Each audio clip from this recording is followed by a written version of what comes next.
मुकेश जी, किस तरह से आप इस दोस्ती को देखते हैं और इस दोस्ती के चलते, रिश्तों में बेहतरी के चलते, इस गर्मजोशी के चलते भारत और कतर को आने वाले वक्त में क्या फायदा हो सकता है? अगर आसान शब्दों में, आसान अल्फाजों में आप हमारे दर्शकों को बता पाएं, क्योंकि हम देख रहे हैं मिडिल ईस्ट में जबरदस्त अशांति का दौर नजर आ रहा है।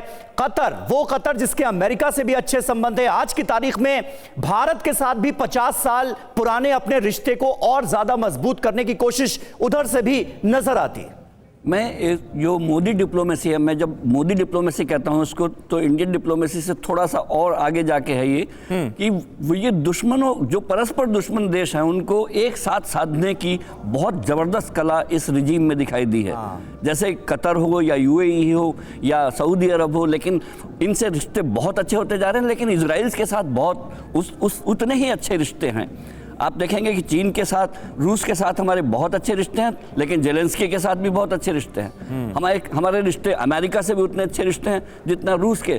ये सारा एक स्टडी का विषय है कि आज इस समय की डिप्लोमेसी ने इन परस्पर विरोधी गुटों को, प्रतिद्वंदियों देशों, और आज की तारीख में अगर बात की जाए, अमेरिका से भी रिश्ते अच्छे हैं और ईरान से भी।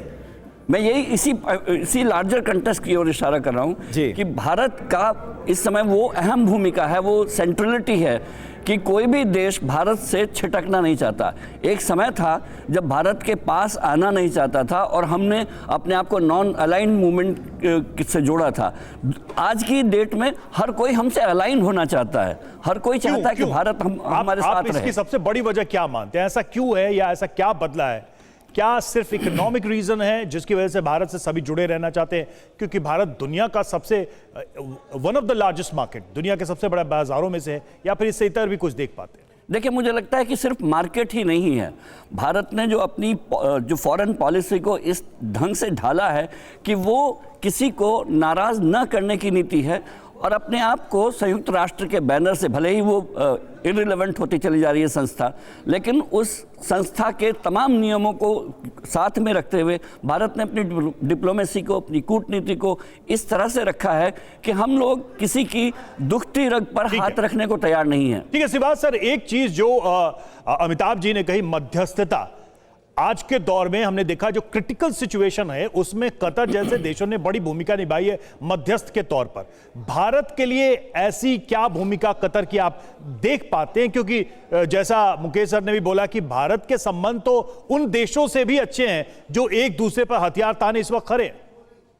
हाँ बिल्कुल, देखो रवि, इसमें यह देखना पड़ेगा कि कतार भारत के लिए ज़्यादा important from energy point of view है, क्योंकि आज आप 50% LNG ले रहे हैं, 30% LPG भी ले रहे हैं, ये भी बहुत इंपॉर्टेंट है। भारत और जो कतार का ट्रेड है वो करीब 15 बिलियन डॉलर से ज़्यादा है, और ज़्यादातर 13 बिलियन डॉलर जो है वो हम इंपोर्ट कर रहे हैं और 2 ही बिलियन डॉलर हम वहाँ एक्सपोर्ट कर रहे हैं। तो अब सबसे इम्पोर्टेंट ये भी चीज़ होगी कि अब हम एक्सपोर्ट ज़्यादा कैसे, क्योंकि ट्रेड डेफिसिट है करीब 10 से 11 बिलियन डॉलर का। हम चाहते हैं फ्रूट हो, वीट हो, राइस हो, आयरन हो, कॉपर हो, ऐसे दें, क्योंकि भारत एक बहुत बड़ी मार्केट है। ये भी सच्चाई है आने वाले समय में, ये चाहे सऊदी है, यूएई है, कतार है, ये सभी की सभी एक ह्यूज मार्केट की तरफ देख रहे हैं जो भारत देता है। और ये भी बड़ी सच्चाई है, 15,000 कंपनियां भारत की आज के टाइम में जो कतार के अंदर ऑपरेट करें, जिसके अंदर LNT भी है और आपकी महिंद्रा भी है, TCS भी है।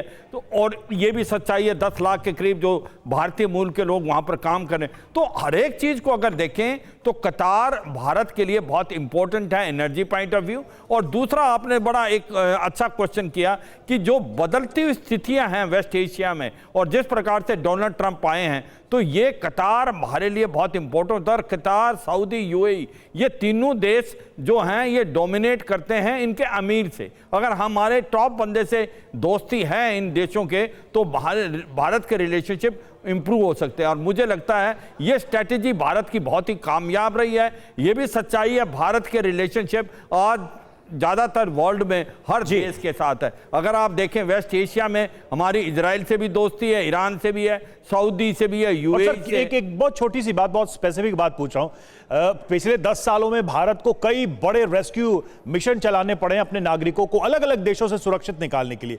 क्या कतर भी उसी मैप का एक अहम हिस्सा है? हाँ बिल्कुल, देखो ये सच्चाई है कि कतर के साथ एक थोड़ा सा ये भी बड़ा फर्क है, चाहे सऊदी है, यूएई है, कतार है, कि भारत के लोग ज़्यादा काम कर रहे हैं और भारत के लिए बहुत ज़्यादा आप ये कहें रेमिटेंस भी वहाँ से आता है और वो भी भारत से खुश हैं, क्योंकि भारत में जो काम कर रहे हैं वहाँ पर उन लोगों का एक परफॉर्मेंस भी बहुत अच्छा है। जी। मुझे लगता है गिव एंड टेक का एक प्रकार से कतार और भारत के अंदर जो रिलेशनशिप है, मैं इसके अंदर एक ही चीज़ ऐड करूँगा, जिस प्रकार से जो हमारे 8 नेवल ऑफिसर थे जिनके ऊपर एक स्पाइंग का गलत चार्ज लगा हुआ था और उनको फांसी की सजा हुई, ऐसे समय में इनको वहां से वापस लाना, मुझे लगता है इतनी बड़ी डिप्लोमेसी नहीं हो सकती, क्योंकि कतार जैसे देश ऐसे हैं, एक बार सजा दे देते हैं तो बड़ी मुश्किल है उसको वो वापस लेना। मुझे लगता है कि इसलिए कतार, सऊदी, यूएई, सही बात है, देश है, सही बात है। और जब ऐसी कोई घटना हो जाती है तब हमें कहीं ना कहीं इस बात का एहसास होता है कि ऐसे मुल्कों से दोस्ती, बेहतर रिश्ते, रिश्तों में गर्मजोशी कितनी ज्यादा जरूरी और